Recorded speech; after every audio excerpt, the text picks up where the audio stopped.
Again with another tech partner. I'm Dominique Holliday, Agile Coach, Release Train Engineer, Scrum Master, CEO of Holiday Systems Inc., IT Staffing and Consultant, and we have Valerie here. I'll let Valerie introduce herself.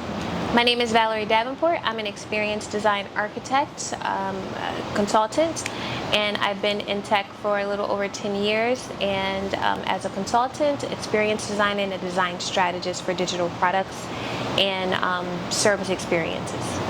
So your job title, can you go over your job title and what exactly do you do?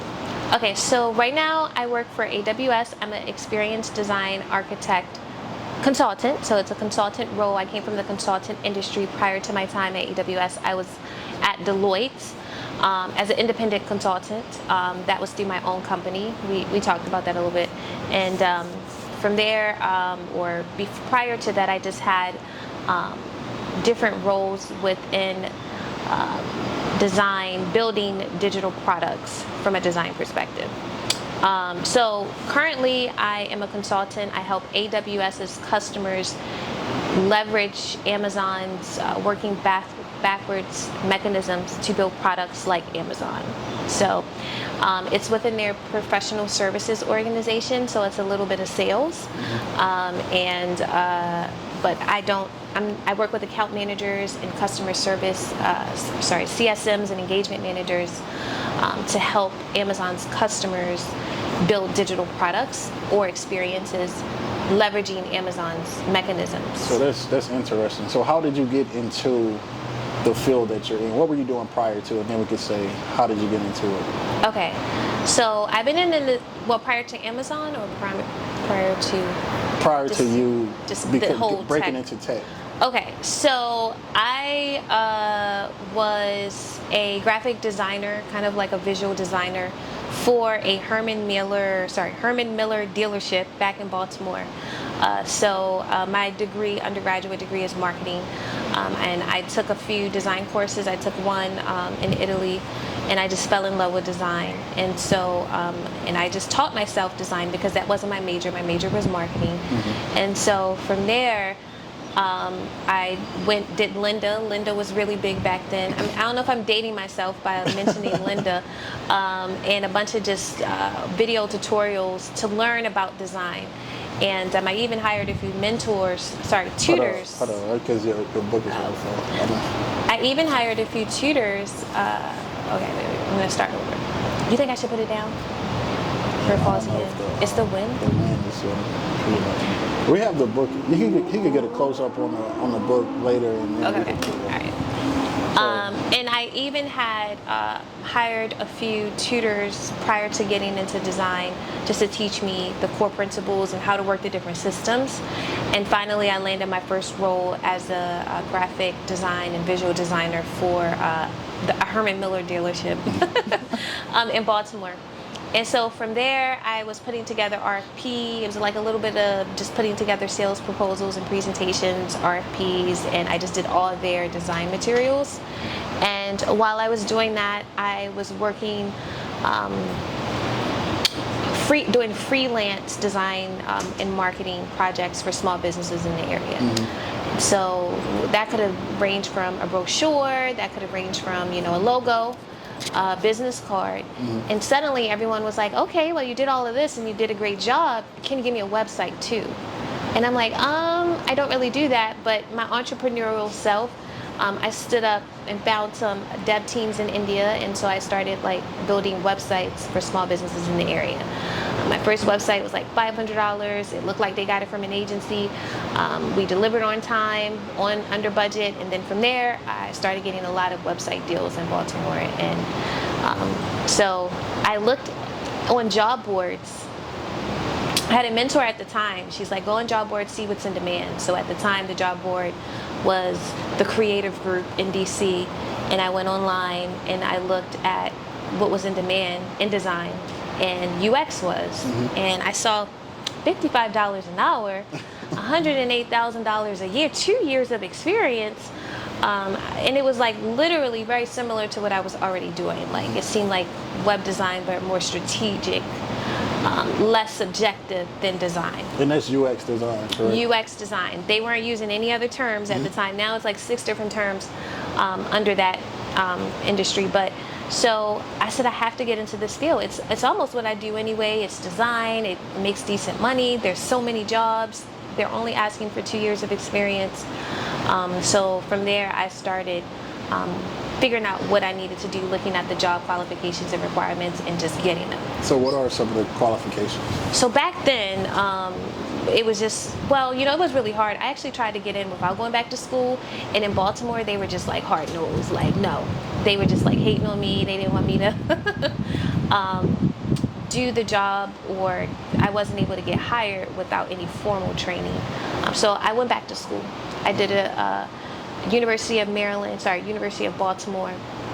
I started a program there, and I formally learned what UX was. I tried to do like the virtual videos, and they weren't as sophisticated as they are now. So, but yep, so I learned those requirements were, you know, just having wireframing experience, learning the different tools, systems, and software, and just learning, you know, how to conduct user research and things like that. At the time, it was either University of Baltimore or General Assembly. Have you heard of that? No, I haven't. Oh, that was the boot camp that I was about to go to. And I decided to go to University of Baltimore, but I do regret that. I wish I would have done the boot camp because it would have been a more immersive experience. So what are the qualifications to get in UX design? I would say the qualifications are just a portfolio where you have experience demonstrating where you've worked on UX projects before.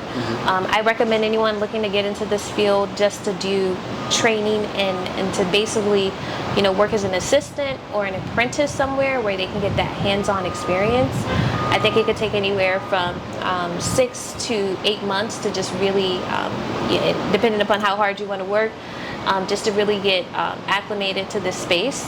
But I think a boot camp, upfront boot camp, and then working as like an apprentice or intern where you get that hands-on experience working on mobile applications, desktop applications, kiosk applications. I mean, now it's moving into a space where we're doing, you know, IVRs, voice recognition chatbots, things like that. So just you need to be able to demonstrate through a portfolio like where you implemented different UX systems and skills, and just showcase that. Okay. So what's the range of how much you can make with UX design? So I'm kind of like slowly moving out of UX design into more senior and leadership roles.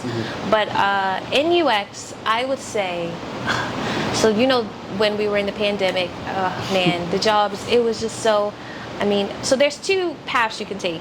A W-2 employee, sorry, 3. A W-2 employee, a contractor, and then a 1099.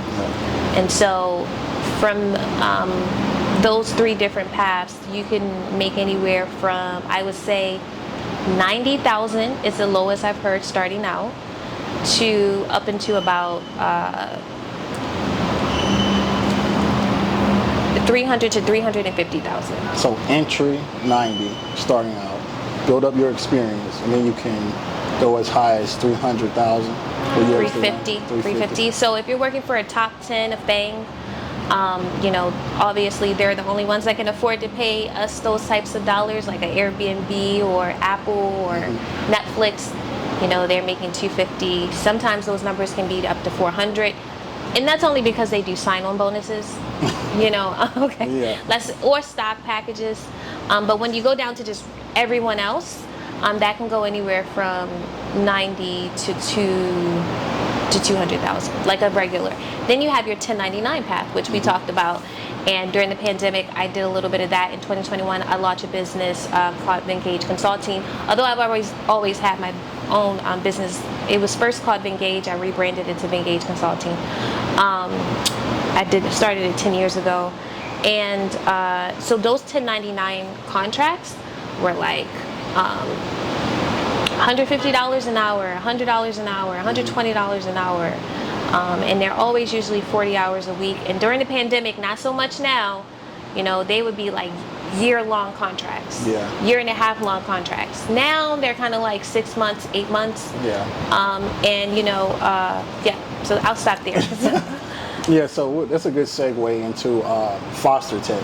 You have, would you call it a company or you'll call it a program? What would you call Foster Tech? What is it exactly? I would call Foster Tech. I'm still figuring that out. I'll say right now, I'll say it's an initiative slash program. It initially started off as just a cohort in partnership with a local nonprofit in Baltimore, Maryland.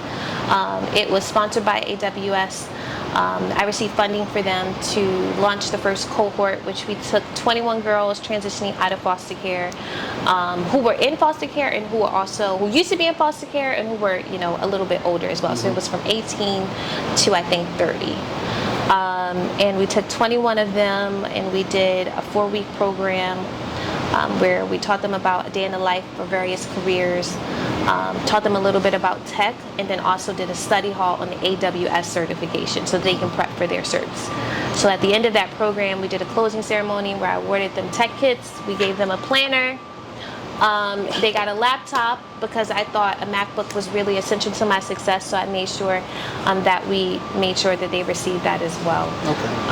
So yeah. Foster Tech. So now we are broadening our scope, and we're not just for foster care. We're now for anyone, women, men, anyone looking to get into tech. My goal is just to coach and use my career planner as a mechanism just to help people who are looking to get into tech but aren't sure which path to take yet. So just using my expertise and my background just to help them kind of narrow down what that career path should look like. And that's what you call them, soft skills or transferable skills? Soft and hard. Okay. Soft and hard. And just trying to figure out what's best for you, right? Yeah. So people like yourself, if I have someone coming in and I determine, hey, I think you would be good for a Scrum Master, I'll come up with a transition plan for them to do a boot camp. I'll have you on the list and send them there, and then come up, with a plan for them after they're done that training and how they can land an interview and things like that. Yeah. So, is there anything you have upcoming as far as events that you'll be at, or pages that people can find you on? You can find me on Instagram at fostertotech.com. I'm sometimes doing lives and just videos, just educating everybody in my audience about what Foster to Tech is and what our goals are. And no events just yet, but I'm working on that, so more to come on that. So you got to stay tuned. So you have to log into the Instagram channel. Yeah. And say that again. What was it? At just at Foster to Tech. Also, I have an ebook coming out in about a week, so that will be dropping soon. And that's just literally an ebook teaching people about tech jargon, the different industries and roles you can have with definitions of each, and just basically kind of a playbook to help people who just aren't sure where to go in tech and what to do, just kind of helping them figure that out. So. Okay. And where can you find the ebook? At Foster to Tech. Okay. The Instagram, and so I have a link there, okay. The Linktree link, and you can find that there. Okay, is there anything else you want to tell everyone before we end? No, just follow me on Instagram, Foster to Tech, and thank you for joining us today. All right, thank you.